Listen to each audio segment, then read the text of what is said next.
आज दिनांक 21 नवंबर 2023 को ग्रीन गार्डन स्कूल विनय नगर के छात्र ग्वालियर फोर्ट पर भ्रमण करने गए। यहाँ पर उन्हें the archaeological survey of India द्वारा आमंत्रित किया गया था। इस अवसर पर डॉक्टर मनोज कुमार कुर्मी, चीफ भारतीय पुरातत्व सर्वेक्षण मंडल भोपाल तथा शशिकांत जी राठौर, सहायक अधीक्षक पुरातत्व ग्वालियर किला ग्वालियर के विशेष रूप से उपस्थित थे। इन्होंने इस ग्वालियर के ऐतिहासिक महत्व को छात्रों को समझाया और इसके अंतर्गत छात्रों ने सास बहू का मंदिर, मानसिंह महल, ये किले के सभी भ्रमणीय जिन स्थानों को भ्रमण किया वो इस वीडियो में दिखाए गए हैं। सास बहू का मंदिर और मानसिंह महल को विशेष रूप से जो यहाँ के गाइड उपस्थित थे उन्होंने विस्तृत रूप में बताया है। आप देखें वीडियो में, बहुत अच्छा बताया गया है। धन्यवाद। वीडियो बना रही है ना, रखो अपना वैसे नॉर्मल। खुश हैं आप लोग? कौन नहीं है खुश, पहले तो ये बता। खुश हैं आप लोग? Yes ma'am. अच्छा लग रहा है? Yes ma'am. वापस भेज दें? अच्छा, किसको जाने वापस? हम तो दे 1000 रुपए। तो फिर आना ही नहीं था। ना बोल रहे हैं कि तुमको अच्छा लग रहा है।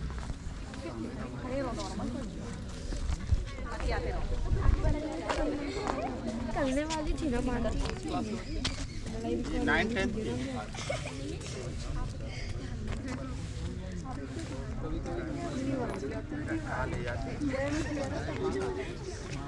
आगरा जा चुके हैं अभी। पुरानी बस्ती है बिल्कुल। जिस तरह हमारी पुरानी सिविलाइजेशन। धरोहर कितने प्रकार की होती है? कई प्रकार की हो सकती है, मतलब वो क्या बोलते हैं, बिल्डिंग में हो सकती है, जो पहनावे में हो सकती हैं, खाने पीने में हो सकती हैं। ठीक। इंटेंजिबल, टेंजिबल दो कैटेगरी हैं। आप मूर्त रूप में देखते हो और जो दिखाई नहीं देती, संगीत सुनाई देता है, वो भी धरोहर है। वेद पुराण और पुरानी संस्कृतियाँ वो भी धरोहर का हिस्सा है और जो मॉन्यूमेंट्स हैं वो मूर्त रूप में हमें दिखाई देते हैं। तो विश्व धरोहर का मतलब क्या हुआ? पूरे विश्व, पूरे देश। हाँ, ऐसी धरोहर जो पूरे विश्व के लिए एक, जैसे भारत की तरफ से 42 विश्व धरोहर स्थल घोषित हो चुके हैं। तो 42 भारत की तरफ से घोषित स्थल है। इसी साल 2 और जुड़े हैं उसमें, शांति निकेतन और होयसल मंदिर। पिछले साल धौलावीरा और रामापा मंदिर जुड़े थे। अजंता, एलोरा, ताजमहल, भीमबेटका, सांची, खजुराहो, ये सब वर्ल्ड हेरिटेज स्थल हैं और उसके बारे में आप लोग पुस्तकों में पढ़ते हैं। और आप जब किसी स्थल पे जाते हैं या हेरिटेज स्थल पे जाते हैं तो आपको अलग तरह का एहसास होगा कि वो पुराना स्थल है और आप अपने आप को जुड़ने का अवसर मिलता है। इसको कई तरह से आप समझ बल्कि हैं, सभी को आइडिया है। फोर्ट एक अपना पॉपुलर है और एक इंडिया का सबसे पुराना किला बताया जाता है, क्योंकि इस किले के ऊपर बाबर ने बाबरनामा किताब में भी लिखा है। क्योंकि इस किले की जो इतिहास मानसिंह पैलेस से रिलेटेड है और ये जो मंदिर मानसिंह महल से भी पुराने हैं। क्योंकि मानसिंह महल जो हम लोग जाते हैं देखने के लिए वो 15वीं सेंचुरी का है, जो कि स्टार्टिंग है 1486 टू 1560, और ये मंदिर उससे भी पुराने हैं। क्योंकि मंदिर की जो स्टार्टिंग है वो 1093 की है। 1093 बोला जाए तो 11वीं सेंचुरी और 1000 साल पुराने ये मंदिर है। मंदिर की जो शैली है वो हमारी नॉर्थ इंडियन आर्किटेक्चर में, जिसको हम लोग बोलते हैं नागर स्टाइल। नागर स्टाइल क्यों बोला जाता है? क्योंकि नाग बैठता है ना राउंड में, तो इसलिए नागर स्टाइल में मंदिर है। हम जब साउथ इंडियन स्टाइल मंदिर देखते हैं तो वो लॉन्ग और गोपुरम होते हैं, जिसको हम लोग बोलते हैं गोपुरम स्टाइल, जो कि हमारे सबसे ज़्यादा साउथ के मंदिर जो हम लोग जाते हैं तो वहाँ पर देखने के लिए मिलते हैं, जो कि ASI के अंतर्गत है वहाँ पर भी, और वहाँ की लोकल गवर्नमेंट होती है उनके अंडर भी है, जिसको हम लोग बोलते हैं राज्य गवर्नमेंट। जैसे हमारे यहाँ राज्य का है, ऐसी राजस्थान राज्य सरकार वहाँ की अलग आगे राजस्थान में। और हमारे इस प्रकार के मंदिर हम लोग सेंट्रल इंडिया में काफ़ी देखते हैं, क्योंकि आप लोग अब सभी सेंट्रल इंडिया में, मध्य भारत जो हमारा मध्य प्रदेश है। तो बड़ा मंदिर जो हमारा विष्णु मंदिर हुआ करता था, छोटा मंदिर शिव मंदिर। इसका पुराना नाम था सहस्त्रबाहु आज लोगों ने क्या कर दिया, सास बहू। समय जैसा बीता वैसे नेम भी थोड़े चेंजेस है, क्योंकि ASI ने दोनों नेम मेंशन किए हैं जो कि हमारे बोर्ड पे लिखे हुए हैं। वहाँ पर जब आप लोग वहाँ खड़े थे ना, वहाँ पर बोर्ड भी है, 1093 डेट भी है, मंदिर के बारे में भी लिखा है।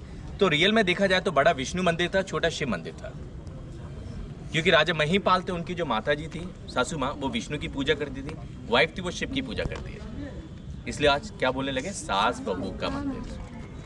और रियल में देखा जाए तो विष्णु और शिव मंदिर हुआ करते थे। मंदिर की जो सुंदरता है उसकी कार्विंग से होती है, और मंदिर की जितनी भी मूर्तियां हैं, मूर्तियां कुछ खंडित हो चुकी हैं, क्योंकि जब मुगलों का शासन आया, मुगल शासन काल में मंदिर की मूर्तियां तोड़ दी गई, जो कि मंदिर की हम मूर्तियां कभी भी कहाँ पर भी देखें तो कुछ मूर्तियां पैर टूटे हैं, किसी का सिर टूटा है, जो मुगल शासन काल में तोड़े हुए हैं। ये तो हमारे मंदिर हिंदू हैं, जैन मंदिर की भी मूर्तियां तोड़ी हैं, जैसे हम लोग किले के अंदर चढ़ते हैं, जो राजा डोंगर सिंह ने बनाया 1425 में, माने वो भी 15वीं सेंचुरी के अंतर्गत अपन मान सकते हैं, क्योंकि वहाँ पर जो मूर्तियाँ हैं, फिर बाद में अंग्रेजों ने उन मूर्तियों को रिपेयर कराया, उनके फेसेस रिपेयर किए।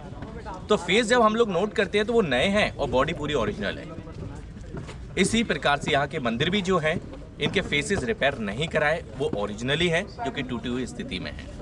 फिर 1881 में जब ये मंदिर हमारे ASI के हैंडओवर आए, ब्रिटिश ASI के, तो उन्होंने मंदिर को क्लीन किया, रिपेयर किया, और फिर इस मंदिर की सुंदरता आज भी हम सभी को देखने के लिए मिलती है। उससे पहले इस मंदिर को व्हाइट पाउडर से प्लास्टर कर दिया था, चूना से।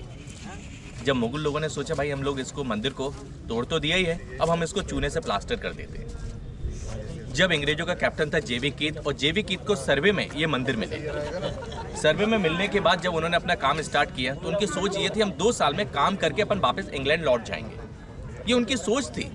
और सोच इतनी नहीं हो पाई सर, और उन्होंने सोचा ये जैन मंदिर होगा या सिखों का गुरुद्वारा होगा, क्योंकि 2 धर्म ऐसे हैं जिसमें व्हाइट मंदिर बनाए जाते हैं, एक जैन और एक सिखिज्म। हिंदू मंदिर ऐसे हमारे व्हाइट नहीं होते। इस प्रकार से उन्होंने देखा भाई ये तो जैन मंदिर है, सोच उनकी ये थी अंग्रेजों की, जैन मंदिर है। तो उन्होंने जब काम स्टार्ट किया उनको 10 साल लग गए और रिजल्ट मिले ये तो विष्णु मंदिर है।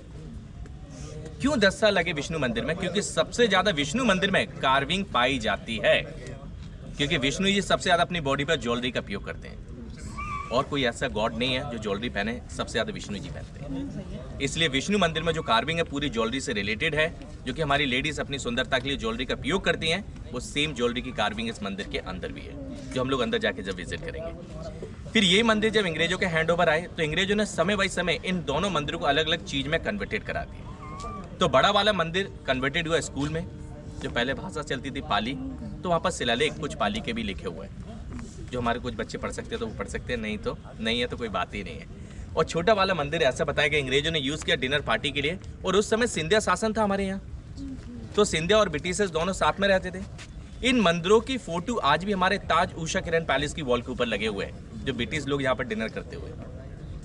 अब अंग्रेज लोग क्या है, स्लो लाइट चाहिए होती है, आज हम लोग कहते हैं भाई लाइट ज़्यादा चाहिए, उस समय छोटी सी लाइट जलाते थे, वो ये ब्रिटिश लैंप भी लगे हुए हैं। एक यहाँ पर भी लैंप है और ऐसे यहाँ पर भी है। इसी प्रकार के लैंप आज फिर भी ताज उषा किरण पैलेस में दोबारा ऐसी के ऐसी लैंप लगाए हैं, क्योंकि ये ब्रिटिश से रिलेटेड है। फिर सेकंड चीज, यहाँ पर ये जो मंदिर हम लोग देखते हैं छोटा वाला, जो शिव मंदिर था, और आप सभी लोग इतिहास भी पढ़ते हैं, शिव मंदिर की पूरी परिक्रमा नहीं होती है, आधी होती है। तो ये माउंटेन के बीच में ये मंदिर था, और आधी परिक्रमा लेके वापस लोग लौट के आके पूजा करके वापस निकल जाते। फिर ये बाद में जब अंग्रेजों का हैंड ओवर आया, उन्होंने प्लेटफॉर्म बनाया, ये प्लेटफॉर्म जो बाजू में बनाया, आज मंदिर की पूरी परिक्रमा भी हो सकती है, और ये प्लेटफॉर्म बाद में ब्रिटिश और सिंधिया ने मिलकर रिपेयर कराया। फिर बाद में हमारा बहुत बड़ा सहयोग ASI का रहा, तो ASI ने भी इसको पारा मेंटेन किया और ये पूरा प्लेटफॉर्म वगैरह रिपेयर किए। अब हम सभी लोग चलते हैं मंदिर को अंदर से देखते हैं। इसका बैकग्राउंड मंदिर का टूट चुका है, दरवाजा देख सकते हैं। फिर इसके बाद हम लोग जाएंगे बड़ा मंदिर देखने के लिए।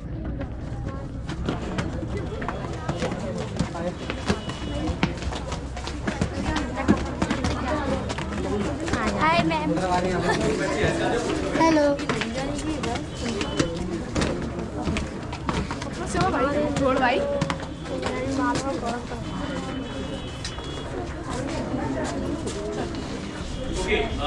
जैसे कि हम सभी लोग मंदिरों के अंदर आ चुके हैं, और यहाँ पर हम सभी लोग खड़े हैं। ये एक मंडप है, क्योंकि मंडप में क्योंकि 4 पिलर हैं, और पहले हिंदू धर्म में शादी सबसे ज्यादा हमारी मंदिरों में होती थी। आज हम लोग सभी यूरोपियन ट्रेडिशन फॉलो करने लगे। आज शादी का होती होटल और गार्डन, मंदिर कोई नहीं जाता है। कुछ ऐसे धर्म आज भी हैं जो मंदिर का यूज करते हैं शादी के लिए, जैसे गार्डन में यूज करने के बाद फिर गुरुद्वारे जाते हैं लोग, शादी करने भाई गुरुद्वारा जाना है, कोई हमारे हिंदू मंदिरों में जाते हैं। सो इतिहास में ऐसा जो बताया गया, ये पहले मंडप की जगह हुआ करती थी और इसके पीछे मंदिर था। जो दरवाजा बचा है मंदिर का कैंपस खत्म हो गया। जैसे हम लोग प्रवेश होते थे, पहले अपने पैर धो के अंदर आते थे, फिर मंडप की जगह पे आए, फिर हम लोग मेन प्लेसेस पहुंचे।